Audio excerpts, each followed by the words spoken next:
Hola, soy Paulina Carbopiña, estudiante de Psicología. Me acompaña el día de hoy Salomé Larrea, psicóloga del Centro de Salud Fray Bartolomé de las Casas. Gracias, Doc, por acompañarme. Doc, ¿cuál fue la motivación que le inspiró a usted a estudiar psicología? Mira, desde que yo era niña tenía muchos problemas de comportamiento, porque siempre fui una niña muy activa, muy inquieta. Era una niña que siempre respondía a las cosas y se aburría de manera inmediata en las clases cuando yo estaba en el kinder. Entonces, siempre me mandaron al colegio, a la psicóloga del colegio, y hacían un montón de cosas que me agradaban. Sin embargo, yo nunca pensé en seguir psicología, más bien yo estaba buscando algo como trabajo social o algo que tenga que ver con el servicio. Pero un día, una prima mía, cuando era chiquita, me dice: Salo, eres muy buena escuchando a las personas, ¿por qué no estudias psicología? Y entonces esa parte de ahí fue la que me dijo: sí, ¿por qué no? Y empecé a investigar lo que era la carrera. Y entonces descubrí que la psicología es la rama que te permite tratar de comprender al otro. Yo dije: sí, siempre fui una persona a la que no le comprendían, era la malcriada, la majadera, y entonces siempre tenía problemas, siempre firmaba los consentimientos de tienes que portarte bien el próximo año. Y entonces aprendí que no es que seamos personas malcriadas o majaderas o que tengamos problemas de conducta, sino que hay algo que no se comprende y que necesitamos más gente que pueda servir, escuchar y entender para ayudarles a las demás personas. Entonces eso fue lo que me motivó. Gracias, Doc. ¿Cuál es su experiencia más gratificante del ejercer la psicología? Todo. En general es todo, pero una de las cosas más lindas que a mí me gusta de la psicología es que, como yo trabajo con niños, los niños te retribuyen con sinceridad. Entonces el niño siempre te va a decir la verdad y siempre van a ser muy sinceros. Entonces ellos son tan inocentes que si no les gusta algo te lo dicen, si les gusta algo te dicen, y es inevitable darte cuenta que estás haciendo un buen trabajo cuando los niños no quieren salir de tu espacio y se sienten contentos y se sienten seguros del lugar en el que están. Entonces eso es una de las cosas más gratificantes, porque el niño te retribuye con honestidad y con sinceridad y no hay maldad en sus corazones. Entonces su sentimiento hacia ti siempre va a ser más sincero, y el cómo los niños van mejorando poco a poco y te das cuenta. O sea, es inevitable ver que hay algunos que tienen un proceso muy rápido y aprenden muy rápido, y hay otros que necesitas mucha más paciencia. Entonces eso también es gratificante porque te invita a seguir investigando, a seguir estudiando y a seguir actualizando tus conocimientos. Entonces es una prueba para ti, para superarte y ser mejor, y darte cuenta que los niños responden de la misma manera a tu esfuerzo. Gracias.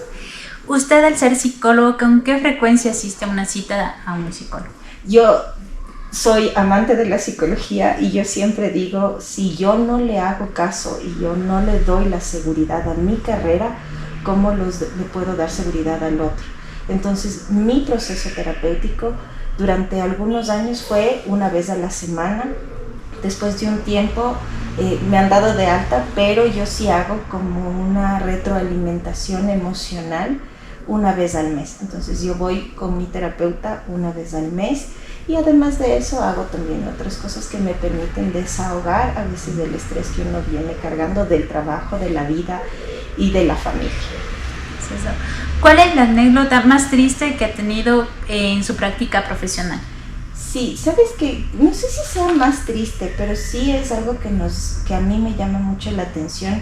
Mi trabajo es específicamente con los guaguas, y lo que me entristece a veces es que los padres no quieren darse cuenta, o se les hace bien difícil entender que el corazón de sus hijos es lo más importante, y que para cuidar el corazón de sus hijos tienen que cuidar su corazón y aprender a perdonarse, aprender a sanar y aprender a entender que somos completamente distintos y que no podemos hacer exactamente lo mismo que hicieron con nosotros, con nuestros hijos. Entonces, una de las cosas tristes es eso. Además de eso, no todos confían en la salud mental. El lema de mucha gente es: ¿por qué voy a ir al psicólogo si no estoy loco?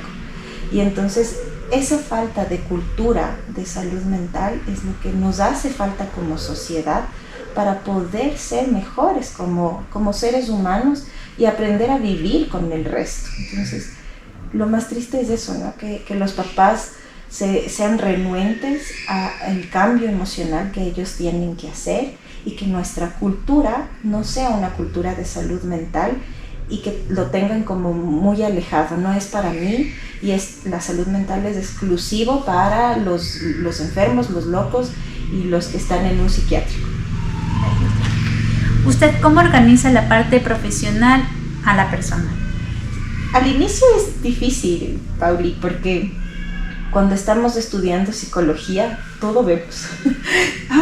y empiezas a estudiar, sobre todo empiezas a estudiar trastornos mentales y empiezas, yo tengo esto y yo tengo esto y yo tengo esto y me reconozco con esto. Entonces, ¿cómo aprendemos? Eso no te dan en la universidad, eso es algo que tienes que ir adquiriendo tú y entender que sí, que hay cosas que se asemejan a unas características o a una sintomatología, pero eso no significa que tú lo seas. Entonces, desde ya o desde el principio, entender que todos tenemos rasgos de cualquier otra cosa, pero que no solo un rasgo me califica como tal, sino que más bien es entender y decir, bueno, yo ya reconozco esta sintomatología, ¿qué voy a hacer yo para trabajar?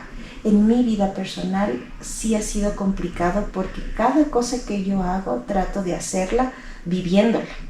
Yo no trato de dar un proceso terapéutico no siendo congruente, ¿sí? Entonces trato de trabajarlo en mí primero para también trabajarlo en el resto.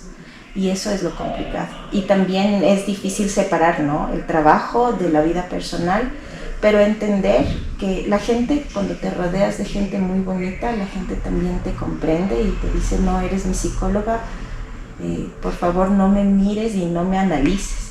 Que a veces la gente de chiste en chiste te dice, no, ya estás estudiando psicología, de ley me vas a analizar. Pero es entender eso, ¿no?, que el proceso terapéutico, bien o mal, es algo que tienes que cobrar. Todo lo demás es un acompañamiento porque te quiero mucho y eres mi amiga, pero no voy a hacer un proceso terapéutico. Entonces tú debes limitar eso, como entender que si yo voy a hablar con alguien, lo voy a hacer con el amor que te tengo, pero cuando yo ya trabajo dentro de un consultorio, yo no soy la amiga, soy la persona que te va a acompañar en tu proceso para que te sientas mejor y evoluciones. Gracias. ¿Cuál considera usted que es su fortaleza como psicólogo? Soy una mujer muy empática. Como yo te decía en la pregunta anterior, trato siempre de trabajar primero estas cosas en mí para luego poder hacer y acompañar al resto.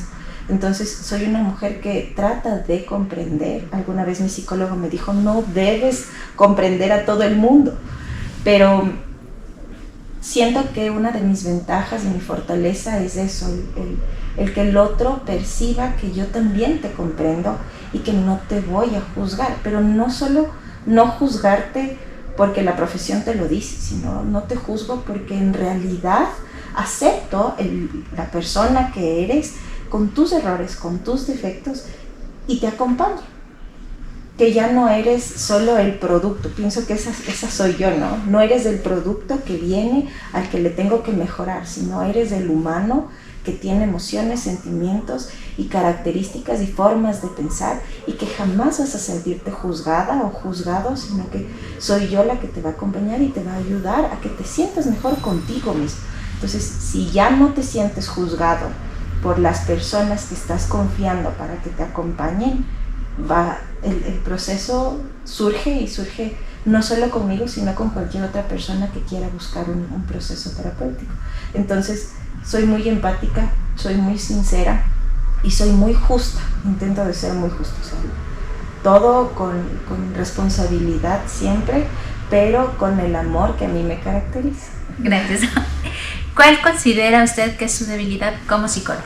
Lo mismo, porque cuando eres muy empático, todo quieres resolver, todo quieres ayudar, todo quieres tratar de que todo tenga su lugar. Entonces a veces si no tenemos muy buena organización, sí se desborda.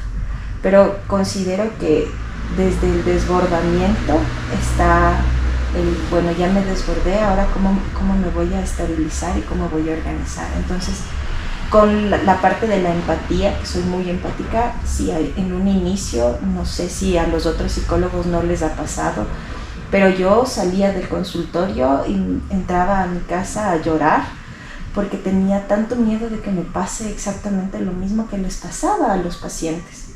Entonces, el trabajo de, sí, eres empático, pero ahí viene tu acompañamiento psicológico. Eres empático, pero una cosa es que comprendas al otro y otra cosa es que asumas que lo que le pasa al otro te va a pasar a ti. Entonces, eso es un aprendizaje. Entonces, así como la empatía me da cosas buenas, la empatía me enseñó también a diferenciar entre qué es lo que debo hacer, qué es lo que debo sentir y cómo debo sacar o exteriorizar estos sentimientos que a veces uno tiene. Es inevitable que si viene un niño o un chico que tenga la edad de mi hija y tenga ciertos comportamientos, no quieras mirar o tener el miedo de que pase con tu hija o con tu hijo. Pero entonces eso indudablemente pasa, no sé si a los demás, a mí me pasa, pero ¿qué es lo que yo hago? A ver, me siento y hago mi espacio en donde racionalizo y digo, perfecto, esto va a pasar. ¿Qué es lo que yo puedo hacer para que esto no me afecte? Porque debo entender que es otra persona. Entonces, tratándolo de esa manera. Con ayuda siempre, Paula. ¿Cuál ha sido su trayectoria profesional? A ver, desde que me gradué, antes de graduarme yo hice muchos voluntariados en fundaciones con discapacidad, hice muchos voluntariados en casas hogares, trabajé mucho con mujeres violentadas, trabajaba con los niños en la calle sin recibir remuneración, era solo el aprendizaje. Entonces, te cuento una anécdota, me sentaba en el Parque de la Carolina y les llamaba a todos los niños y me sentaba a jugar con ellos, para que ellos no pasen en la calle sin hacer nada, y yo ahí practicaba, digámoslo de esa manera, el cómo acercarme a la gente, el cómo pedir favores, el cómo entender a los niños. Entonces, antes de la universidad hacía este tipo de cosas, cuidaba a niños, siempre estuve en guarderías, haciendo cambios, como bueno, yo te doy las estimulaciones y tú ayúdame con estas cosas. Ya después de la universidad trabajé en una fundación con discapacidad, con personas con discapacidad, luego trabajé en algunos consultorios privados. El último, antes de llegar al Ministerio de Salud Pública, estuve en el Padre Carolo y estuve ahí 8 meses, y después de eso ya llegué acá, que es ya casi 8 años. Gracias, Do. Gracias por su tiempo y por la entrevista. Le agradezco mucho. Ya, Paula, gracias a ti.